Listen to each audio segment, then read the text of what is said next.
So we'll start we'll go back to front.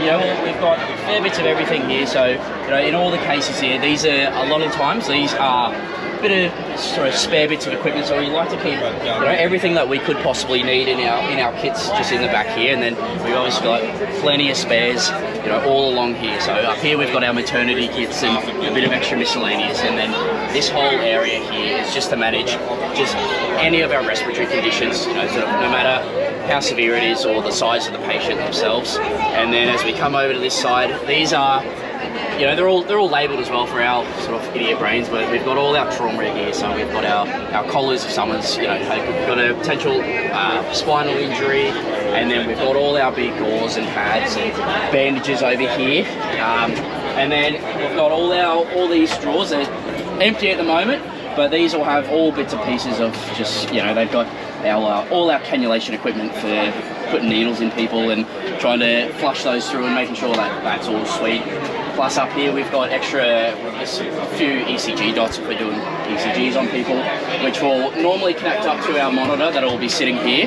We haven't got one in the truck at the moment, but it'll normally be sitting there, and that's where we'll connect our patients up to, you know, the blood pressure cuff and our ECG and our oxygen probes and stuff like that. So I had a heart attack back in 2012. Yep. And they put me in one of these, and they had to stop the ambulance and get me going again. What machine would they have used to get me going again? So they likely would have used, it probably would have been a bit of a dated, one of our defib machines, or the core pulses they call them. And that's got pretty well everything in them. So in the back of it, it'll have the defib pads that they would have put on them, like I'm assuming, and you know, they can use that to deliver, you know, the shocks for, you know, just try to restart that heart. Is that the machine there? It would normally be in that one. It's not here. That's yeah, okay. or like, so it could either sit there or we've got another one for it right there, just depending on sort of, if we've got the patient in the truck with us, it'll sit there, and then, you know, in between we'll pop it there just to, so it's easier to access from that side door. And then, you know, just all along as well, we've got other, you know, we've got various little things. So along here we've got our suction equipment as well. So if we have got a patient lying here, and say we might have them laid right back like that, and if they've, you know, say vomited, or if they've just got other bits of mucus or something in their mouth, and we need to get rid of that to obviously get some of these other airway pieces in their throat so we can get a more definitive airway, then we'll use that suction to get rid of some of that vomit and all the other yucky stuff that is just disgusting, and you never want to look at it, but unfortunately someone's then got to empty it as well, which typically goes on the students. Plus all the safety equipment, so you got your sharps and all the sort of other boring stuff, so you get rid of all your sharp needles in there.